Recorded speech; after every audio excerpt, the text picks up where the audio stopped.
Welcome back.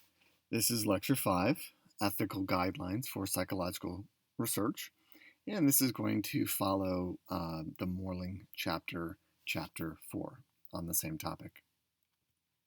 So in the chapter, the textbook author goes over two historical examples, which I'll review as well, and then reviews core ethical principles that are established by the Belmont Report, talks about the APA's, the American Psychological Association's ethical principles, which are guidelines for psychologists. I'll review that as well.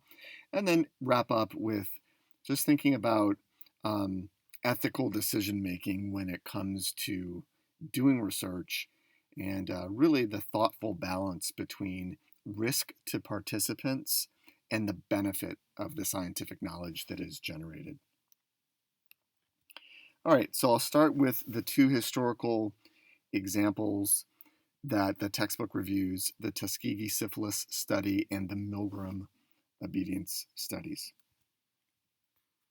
So the textbook actually does a really good job of describing the Tuskegee study. I've also provided a hyperlink here, and I share it in Canvas for you to get some more background. But let me share a little bit of background as well. So in the late 1920s and early 1930s, about 35% of poor black men that lived in the southern U.S. were infected with syphilis. Syphilis is a bacterial infection that's usually spread through sexual intercourse, and the disease starts as a painless sore, typically around your genitals, sometimes in other places. After getting infected, the bacteria can remain dormant in your body for a long time before becoming active again. But if this goes untreated, syphilis can damage your heart, it can damage your brain, other organisms. It can really impair the quality of your life, and it can lead to death. So at that time, the late 20s and the early 30s, the disease was largely untreatable. Like there wasn't a cure for it, and so it definitely affected the ability of these men to work and just really live life. So in 1932, the U.S. Public Health Service, or the PHS, in conjunction with the Tuskegee Institute, Tuskegee is in Alabama, they began a study of 600 black men. 400 of these men already had syphilis, but 200 did not.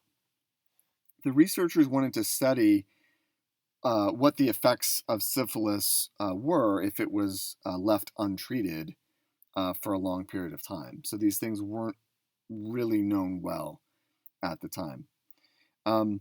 Also at the time, not administering a treatment seemed like a reasonable thing to do because the existing treatments involved an infusion of a toxic metal. They're largely ineffective. Like, they didn't necessarily cure syphilis, and they had some very serious side effects. So it was kind of reasoned like, well, these men can go untreated because we don't really have a cure. Anyway, so they recruited men from different places, community churches, schools. Several of the men were enthusiastic about participating because it would give them health care for the first time in their lives. There is little evidence that the men were actually told what the study was about. They weren't told it was about syphilis. Early in the project, the researchers decided that what they were going to do is follow the men infected with syphilis until each one passed away, and they wanted to obtain data about how the disease progressed when left untreated. The study ultimately lasted for 40 years, and over the course of the study, the researchers made several very unethical choices. The first of which I've already mentioned. They weren't told about the syphilis. They were instead told that they were infected with something that was commonly called bad blood. Okay, so they were withheld information about the disease, which is really, really important and unethical because when treatments were ultimately available several years later, they didn't necessarily know that they had syphilis, and so they didn't know to seek out the proper treatment. Okay, a second very unethical thing that the men were required to do is that they were required to go to the Tuskegee Clinic for testing, but they were never really given any beneficial treatments. Just the opposite, at one point in the study, they were given very painful and dangerous spinal tap procedures. Okay, the researchers even lied, telling them it was a special free treatment to encourage them to get it. Okay, thirdly, um, some of the participants enlisted in the Army during World War II. And so at this point, they were diagnosed with syphilis by the Army doctors during a screening. They were told that they could re-enlist in the Army, but they had to get treatment. The researchers actually interfered and they kept these men from being treated. They couldn't ultimately serve in the Army and then, couldn't receive the benefits like the GI Bill that came with that. Um, Perhaps one of the most unethical, just the worst thing to me, is that in 1943, it became known that penicillin was an effective cure for syphilis, but this information was kept from study participants. And it wasn't until the late 60s, early 70s, when several people who had knowledge of the study ultimately told the press. Okay. And so once the study was publicized, it became, it was written about in the newspapers at the time. The public became aware. The study was widely condemned and it was ultimately shut down, but not until I think 1972 or something like that. Um, in 1974, families of the participants sued the U.S. government. They ultimately won a settlement. In 1997, then President Bill Clinton apologized to survivors. Um, so, as a result of this study, and just the horrible legacy of this study, still to this day, there's many African Americans that are suspicious of the government in general, and in particular suspicious of government health services and research participation. So it had a long lasting negative impact. Um, so again, just to really underscore the unethical choices. Um, the first is that the participants were not treated respectfully. Okay, the researchers didn't have respect for their participants. They weren't told whether or not they had syphilis. They weren't informed about penicillin when it became available. Um, they were many of the men may have kind of been felt coerced or pressured to participate. One of the incentives is that they were given a burial fee to the families because people knew that they were sick and that they might ultimately die, and so getting a burial fee was an incentive. Um, they didn't necessarily provide informed consent, that is, being provided information regarding what research participation would involve. Okay, so really, first major thing, participants ultimately were not treated with respect. The second thing is that participants were actually harmed. One, penicillin as a cure was withheld. That could have cured people, and they won't. So, and they were not. Okay, so participants very likely died because the cure, beg your pardon, was withheld. And then I mentioned some of the tests and the procedures, like the spinal taps that participants were encouraged to have done were painful and harmful. And then the third thing is that participants were a targeted and disadvantaged social group. So the men in the study were African American. They were poor. So even though people from all different races and socioeconomic backgrounds are affected by syphilis and were at the time, these particular men were targeted as a way to learn about the disease. So it's like they had to undergo these, disrespectful, harmful, and essentially life-threatening uh, circumstances associated with research participation to the benefit of others, not necessarily just their group, but to others. So that's clearly an unethical thing to do, is to use other people for the benefit of others. All right. Um, so you can see, and kind of a theme here is that with some of these historical examples, this is one, and then I'm going to talk about the Milgram obedience studies next. It was these very unethical choices that were made that ultimately led to the creation of a set of ethical standards that researchers in the US need to follow when they do research that involves um, human participants. And these things were already kind of in place, but they just ethical standards, that is, but they just didn't get codified to the extent that they did until after these very um, egregious and unfortunate historical examples. Okay, now the second one, which is a little bit less clear, actually. While Tuskegee is a very clear case of an all-around unethical study, the Milgram obedience studies are more controversial. I've got a link here as well that for some additional information, but I'll describe it. If you've taken Psychology 101, certainly with me you learned about this study, but chances are you've heard about this before. This is one of the most famous studies in psychology, and it was carried out by a psychologist named Stanley Milgram, hence the Milgram obedience studies. He was a psychologist at Yale University, and he really wanted to understand the conflict between obedience to authority and then following one's kind of personal conscience. The motivation was to investigate whether German people were particularly obedient to authority figures, as this was a common explanation for the Nazi killings of the Jewish people in World War II. So some of the explanations just like, oh, well, German people, because of their culture, they're just more obedient.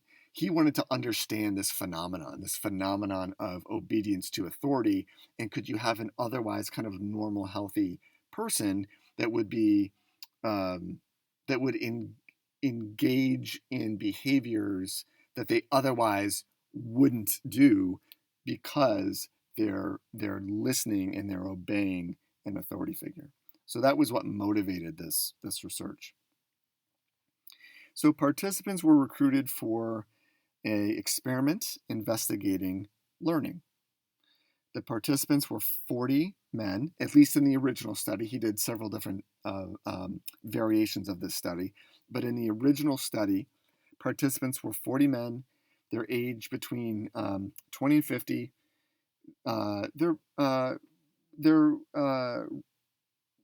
had a variety of different jobs. Some of them were like unskilled workers. Some of them were professional. By and large, they were working class professionals, though.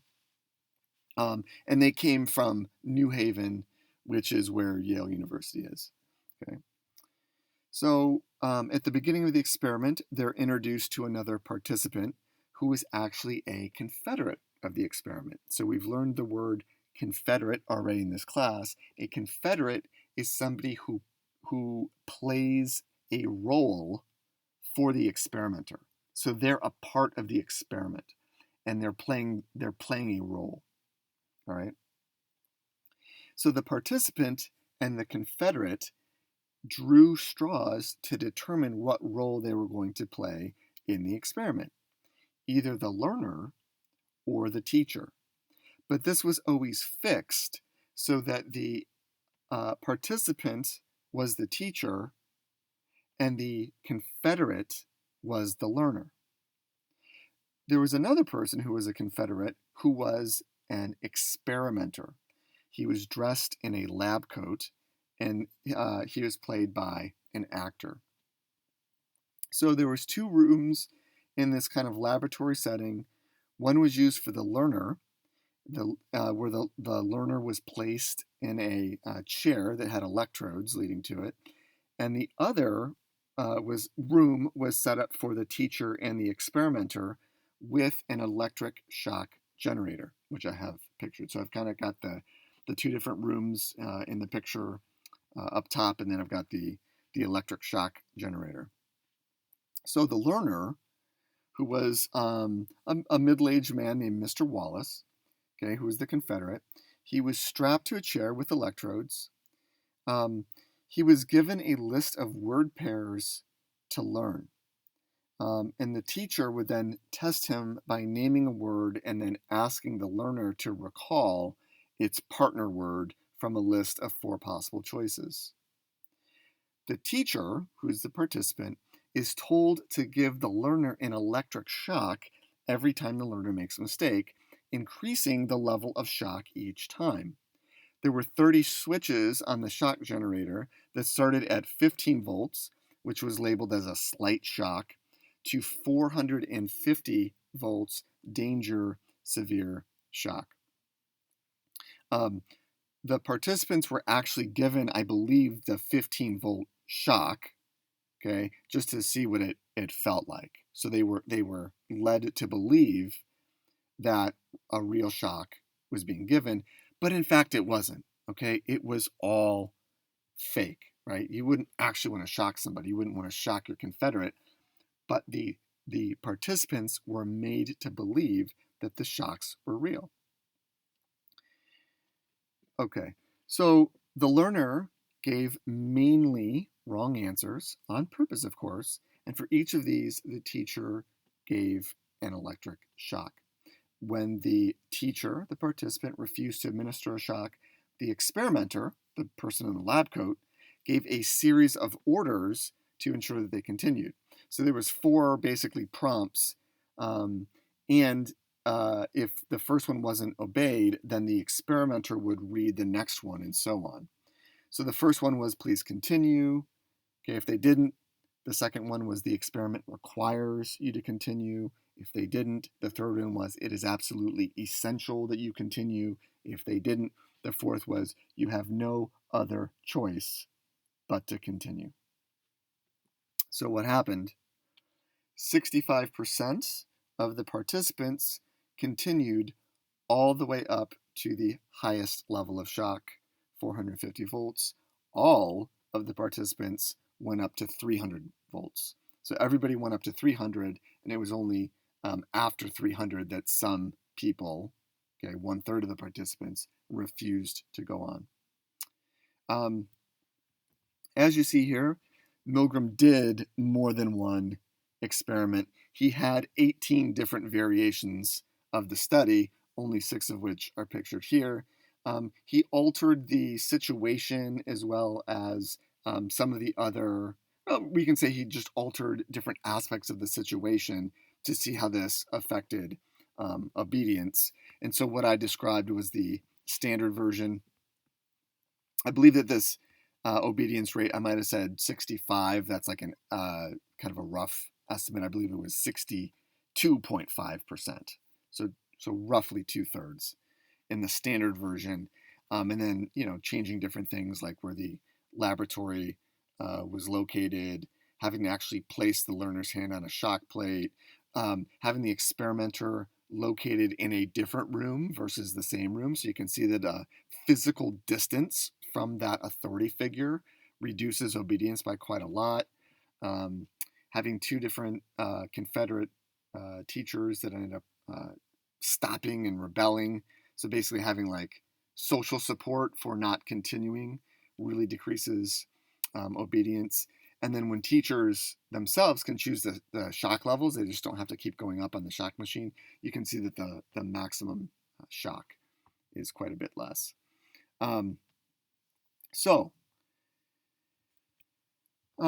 There's several ethical questions to ask about this. as I said, whereas Tuskegee was very clearly ethical violations, the Milgram studies, it's not quite so clear. Um, one question is whether it was ethical to put the participants through such a stressful experience. Okay, um, and and we could ask too, were there any lasting effects of the study after the participants had been debriefed and informed that they didn't actually shock the learner? Um, some participants reported that even though they understood that they didn't actually harm anyone, they still thought about the fact that they were willing to harm another individual, and that stayed with them for many years after. So there's the question about whether we're doing psychological harm to the research participants.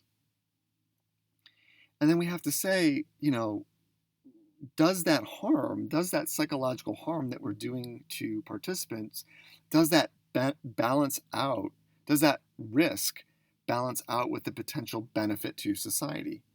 Um, the results were very surprising to learn that 62.5% of participants actually obeyed the experimenter and gave the maximum level of shock, and that everybody went up to 300 volts, was a very, very powerful and meaningful result that made people really better understand our willingness to obey authorities. So there's quite a bit of benefit to society in helping understand, and as he did the variations, kind of understanding the different situations or conditions that lead to less obedience. Okay, so this is all very useful and important and beneficial to know. But the question is, does that benefit outweigh the psychological harm to participants? And what we need to ask is, could we have learned just as much using different procedures? And that still continues to be a debatable point. Many people would argue that the results are so powerful because the participants, believed that what they were doing was actually real. And if it didn't have that aspect of realism to it, the results wouldn't nearly be as impactful. Okay, so the Milgram study demonstrates this difficult decision in deciding whether the research is ethical and trying to balance potential risks to participants with the value of the knowledge that is gained. All right, so it was really these studies and a couple of the historical examples that really had the US government in particular specify, write down, codify some core ethical principles, and this was done in the Belmont Report. So the Belmont Report was written in 1976, and it was created to define the ethical guidelines that should be followed by researchers in a variety of disciplines, including psychology. The Belmont Report outlines three main principles for conducting ethical research: respect for persons, beneficence, and justice. Okay, so I'll go over each. The principle of respect for persons basically says that research participants should be free to decide for themselves whether they would like to participate in a study. So, in other words, participants are entitled to informed consent. Informed consent is information about the risks and the benefits of the research. So you have to provide informed consent. It's often in a written statement, so that people can read it and look it over and can decide whether to participate, having all the information. Respect for persons also means that certain groups of people are less autonomous. That is, they have less of an ability to make decisions, and are therefore entitled to special protection in terms of informed consent. And so these would be vulnerable populations like children, people with cognitive disabilities, and prisoners fall in that category. So sometimes these people might not be able to give their informed consent, like children, because they simply don't understand all the procedures that are involved. In these cases, informed consent can be obtained by a parent or guardian. Okay? So quite a bit of psychological research is done on children, and it's the parents on children with children. And so it's the parents of those children that are giving their consent, being given the information. All right, second principle is beneficence. Basically, beneficence refers to doing good. And so this principle states that researchers need to take measures to protect participants from harm and to ensure their well-being. So this includes researchers weighing risks and benefits and considering who might benefit from the research and who might be harmed. Okay, so it's an evaluation of risk versus benefit. And the idea of being anonymous or keeping one's identity either anonymous or confidential is included in being protected from harm. Thirdly, there's the principle of justice. So this looks at the balance between those who participate in the research and those who benefit from it. So it really asks the question of who bears the risk and who reaps the benefits. So researchers need to ensure that research participants are representative of the kinds of people that would benefit from the research. Clearly, Tuskegee was an example of violating this principle of justice because everybody benefited from the research, but participants were limited to a particular group of people.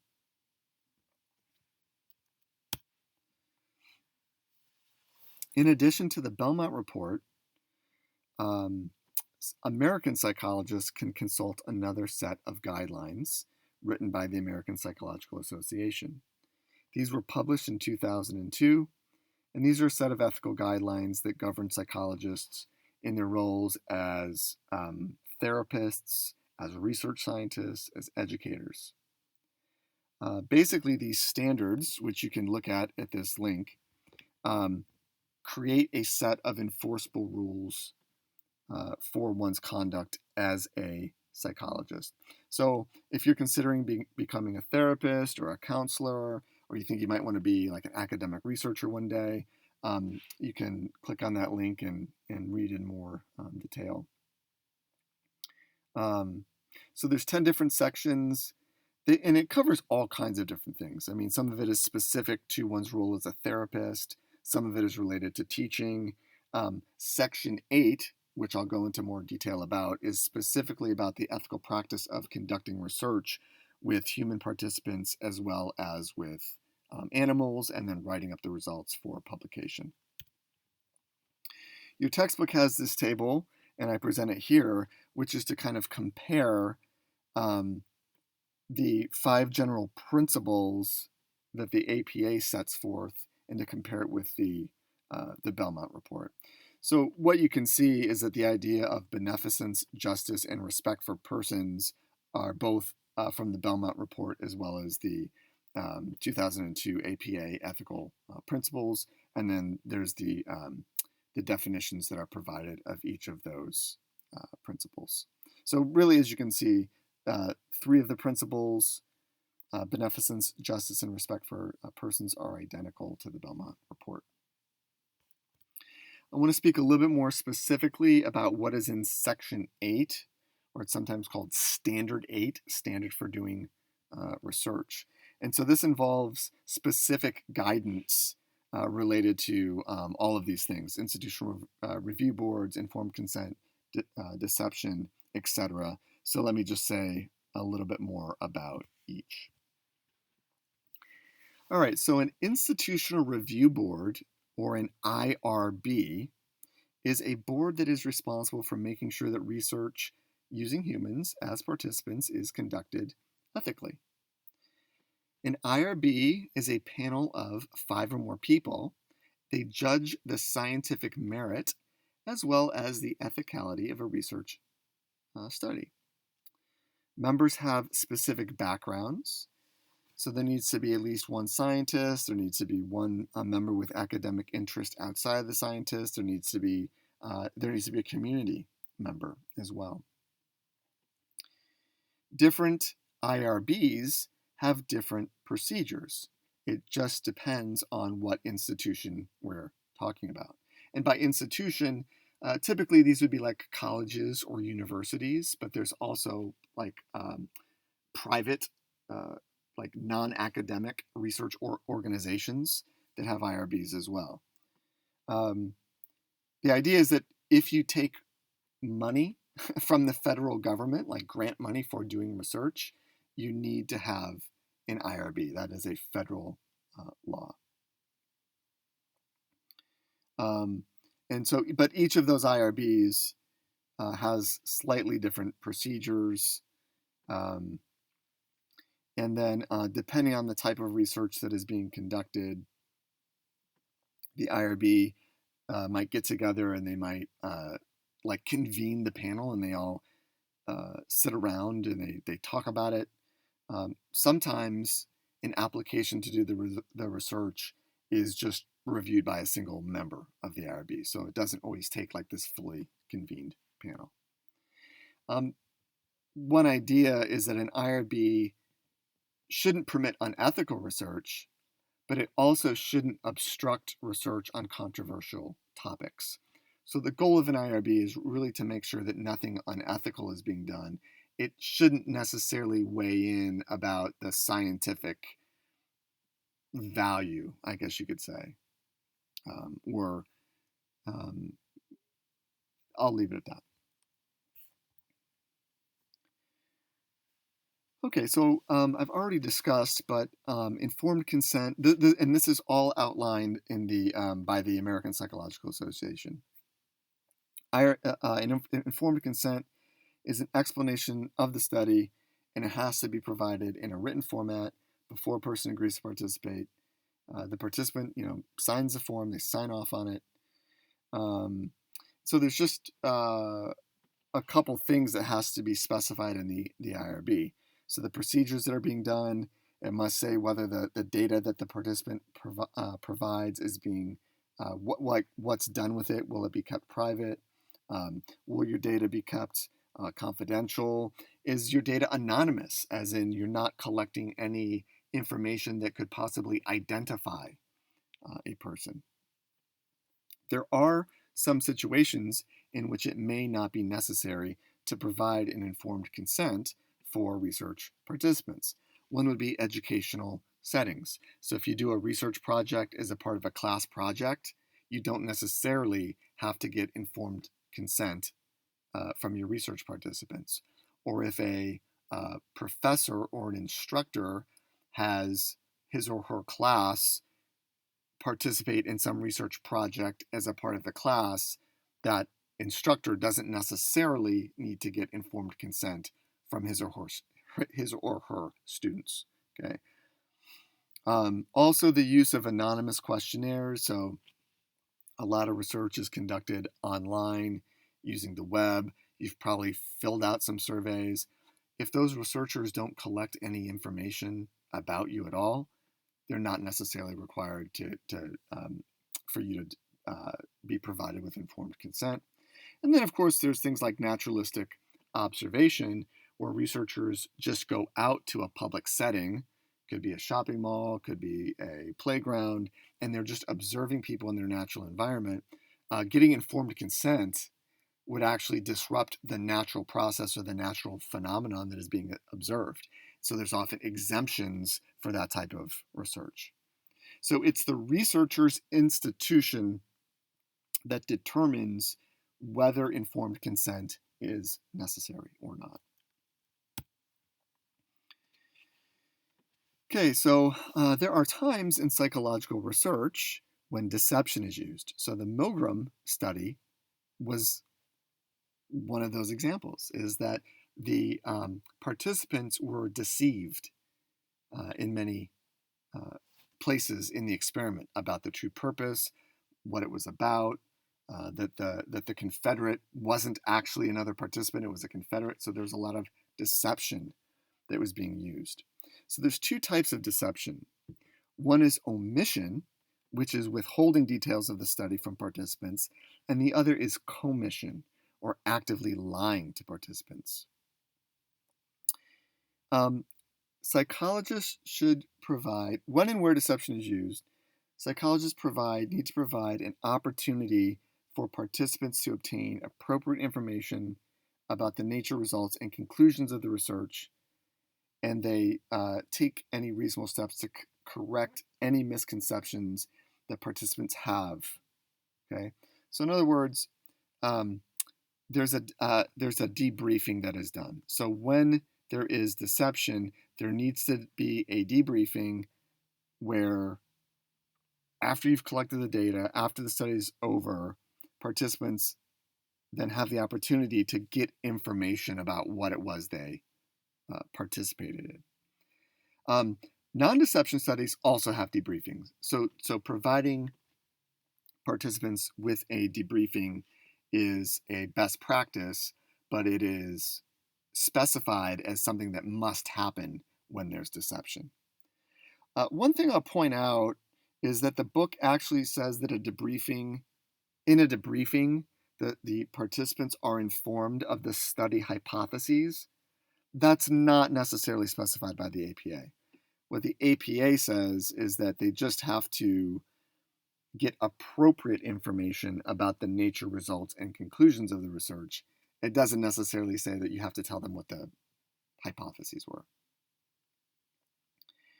And then overall, the APA's position on deception is that it's generally not okay to use deception unless it's justified by the potential value, and non-deceptive methods are not possible.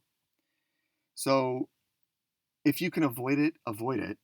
But if you can't avoid deception, and it's kind of a major component of the research, and that there's benefit that can be gleaned by not telling participants every single thing, then it's generally okay. For the most part, there's some amount of omission present in many different psychological studies. And the reason is that you want participants to act naturally. You want them to get immersed in whatever the phenomenon is. And in an informed consent process, if you kind of tell a participant every single thing that they're going to do, or that you're expecting, or what the purpose and what the predictions, they may act in ways that are not natural. And so we'll talk about that, but there's kind of this fine line between, informed consent and giving participants a good enough idea about what they're doing, right? So that it wouldn't be unethical, but yet not giving away every single thing so that people still act naturally. Okay, so there's a balance, and that really comes down to the ethicality of the researchers, as approved by a panel on the IRB, is to look at the procedures and to say, is what we're asking participants to do, and is what we tell them, is that an ethical thing to do? Okay, research misconduct is specified in the APA as being unethical, as you might think, based on the name. Research misconduct involves several different things. One is data fabrication, which researchers just invent their data altogether. So they have some hypotheses and then they just make up their data so that their hypotheses are supported. There's data falsification, in which researchers selectively delete observations or perhaps influence participants in a particular way. So the main difference would be here with data fabrication, there weren't actually research participants. They just make up numbers. With data falsification, a study took place, there was participants, but a researcher does something to either influence those participants or might kind of selectively delete the data from some of the participants that might not, say, be supportive of a particular hypothesis. Plagiarism is something that you are probably familiar with as students because you're told not to do it. Basically, the idea is that we don't want to represent others' ideas as one's own, including self-plagiarism. The idea that I'm just going to kind of repeat something that I've already wrote and I'm going to call it a different paper. That's also something you shouldn't do for school. Unfortunately, there's been some pretty notorious examples in psychology, and the most famous is a researcher, I believe he's Dutch. I can't quite remember. Sorry. He's had 58 papers retracted. That means removed from the journals in which they were originally published. 58. That's a remarkable number. There's many researchers that never publish that many in their entire career, much less have that many retracted from a journal. It was found out that he just straight up made up data for dozens of studies. Okay, so he's the worst. But if you're curious and you want to get a sense of how widespread is this, what are people doing, what's some of these worst cases, there's a site called Retraction Watch, and this is kind of like a watchdog website that stays up on researchers and retractions and things like that. So, and this is a cross discipline. So, psychology is in there, medical research is in there, economics is in there, other sciences, chemistry, biology, etc., physics. So it crosses disciplines, but the idea is it's a way to hold people accountable for people that are engaging in unethical research practices and that are engaging in research misconduct. Okay, so the APA also has a position on animal research. So they establish legal protection for laboratory animals. So quite a bit of what we know about psychology comes from the use of laboratory animals, rats in particular. Psychologists have to follow both federal and local laws for animal protection. So the Animal Welfare Act provides guidance for ethical treatments of animals. And then each institution where animal research is conducted has to have basically a committee that is similar to an IRB that is specific to animal research. And it's an institutional animal care and use committee. Okay, so it's a committee on the use of animal research, and they have to approve research projects. So guidelines follow the 3 R's: replacement, refinement, and reduction. So replacement is the idea that you find alternatives to using animals when possible. So for instance, could you do a computer simulation instead of use a live animal that you're, say, going to possibly dissect at some point? Refinement would be, how could research procedures and aspects of animal care be altered to reduce animal distress?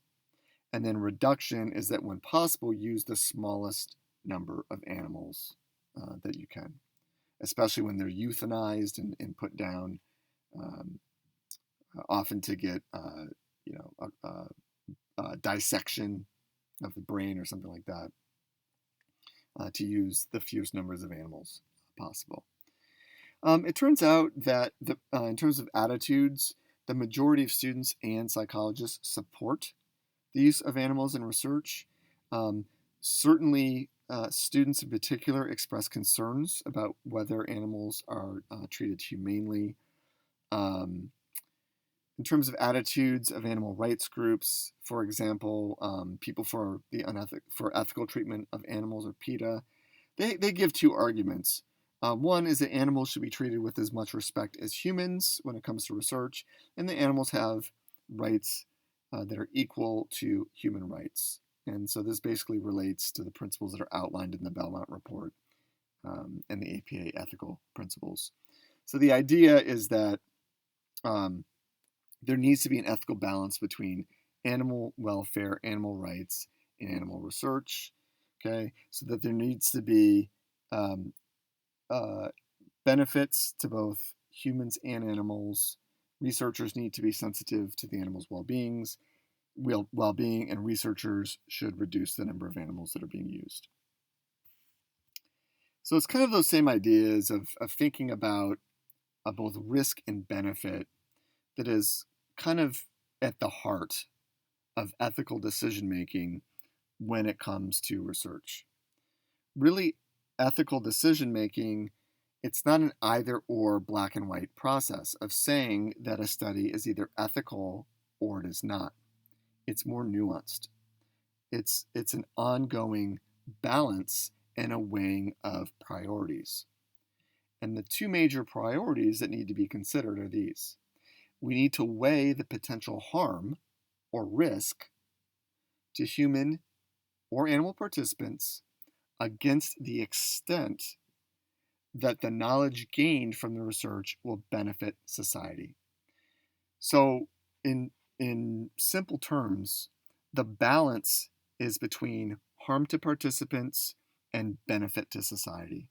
And it's when the benefit is greater than the harm that there's a determination that the study is ethical. And it's a matter of degree. It's a matter of degree, and there's going to be a difference of opinion, but it's ultimately for an IRB to decide. We believe that the risk to benefit ratio is favorable, and therefore this research ought to be conducted.